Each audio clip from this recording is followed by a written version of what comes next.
Now on Broadway, An Enemy of the People is a New York Times critics pick. Jeremy Strong is one of the great actors of his generation, hails the Chicago Tribune. In a performance the Wall Street Journal praises as powerfully affecting and bitterly funny. Michael Imperioli sets off sparks, cheers the Hollywood Reporter. Victoria Pedretti is luminous, raves variety. From director Sam Gold and playwright Amy Herzog, An Enemy of the People is urgent, electrifying, and haunting, declares USA Today. An Enemy of the People, on Broadway through June 16th only.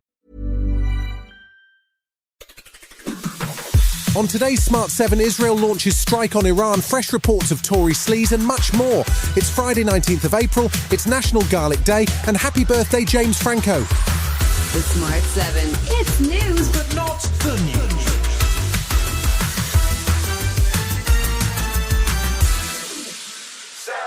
The Tory party has spent the best part of 2 weeks attacking Labour Deputy Leader Angela Rayner at every opportunity over historic allegations of mishandling the sale of her council house. It even led to a police investigation after a complaint by Tory MP James Daly. Yet on Thursday, an investigation by The Times led to the Tory party removing the whip from an 18th Tory MP for misconduct. Mark Menzies was accused of misusing campaign funds in a truly bizarre story which involved alcohol and late-night calls to his staff asking for help because he'd been threatened by some bad people.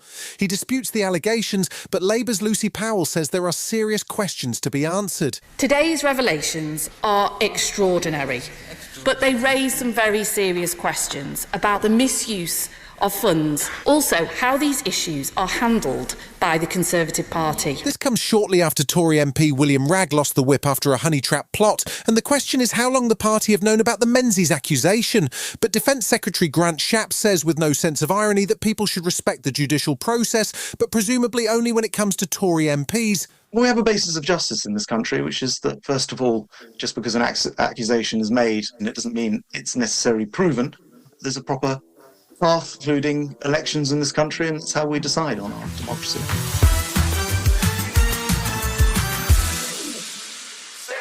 This week was supposed to see the Safety of Rwanda bill become law, which should have paved the way for flights to begin, but it's been delayed again after ping-pong between the Lords and the Commons. Labour leader Sir Keir Starmer has run out of patience with Rishi's Rwanda plan, and he says it's missing the point. It is absolutely important that we stop the small boats coming across the channel.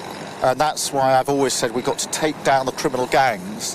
What will not help is the Rwanda gimmick, which has cost an absolute fortune. One of the amendments which the Lords are insisting on is an exemption for Afghan interpreters who supported British armed forces, something that seems both sensible and practical. However, up to now, the government has refused any compromise, but Tory peer Lord Jackson thinks there's a chance that amendment could get through. I do think there is a moral case for looking after the people that gave great service to us in the war in Afghanistan. If there can be some kind of compromise, I would be prepared, and I think the government would be willing to look at that so that there was some cross-party consensus on that.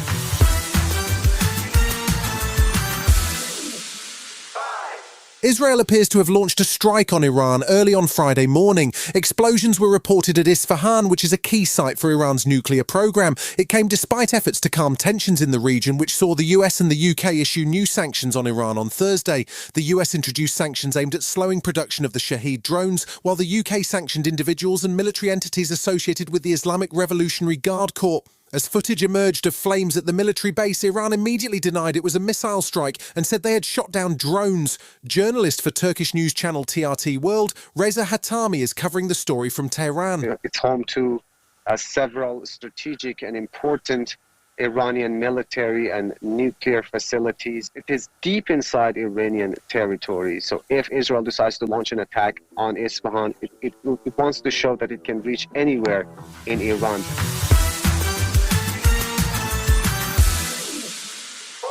After months of delay, it appears the US Congress is finally moving to approve a new aid package for Ukraine, which would see weapons and ammunition released that are desperately needed in Kyiv. The process isn't simple, however, with the far-right Republican Freedom Caucus already calling for its members to vote no. They're angry that there's no funding for security on the US border, even though they refused to vote on a bipartisan bill that included both aid for Ukraine and the US border months ago. For House Speaker Mike Johnson, who has a wafer-thin majority, this could be a defining moment. But after pressure from all sides, he seems to have finally realised the bill needs to happen. I think providing lethal aid to Ukraine right now is critically important. I believe Xi and Vladimir Putin and and Iran really are an axis of evil. I think they're in coordination on this. I think that Vladimir Putin would continue to march through Europe. I think he might have a showdown with Poland or one of our NATO allies. Still to come on today's Smart 7, more European heartbreak for Liverpool, and the man they couldn't cancel returns right after this. Now on Broadway, An Enemy of the People is a New York Times critic's pick. Jeremy Strong is one of the great actors of his generation, hails the Chicago Tribune. In a performance the Wall Street Journal praises as powerfully affecting and bitterly funny. Michael Imperioli sets off sparks, cheers the Hollywood Reporter. Victoria Pedretti is luminous, raves variety. From director Sam Gold and playwright Amy Herzog, An Enemy of the People is urgent, electrifying, and haunting, declares USA Today. An Enemy of the People, on Broadway through June 16th only. Welcome back.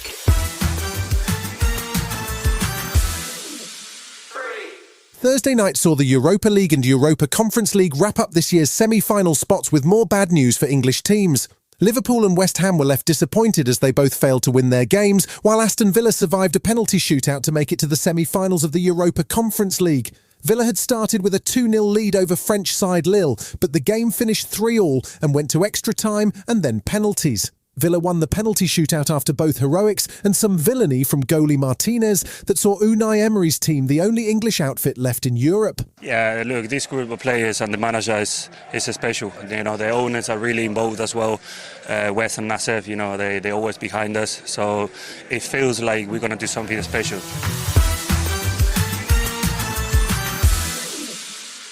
This year marks 10 years since the death of comedian and actor Rick Mayall.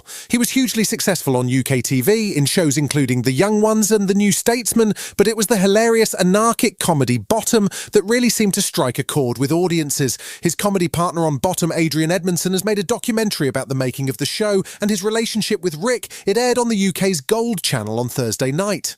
The show, narrated by Stephen Fry, heard from castmates and featured a moving tribute to his friend from Edmondson. I mean, our relationship was strained towards the end. When I do things like this, I remember the absolute joy of sitting in that little office in Richmond. It was absolute distilled joy, the most joy I've ever had in my life, I think.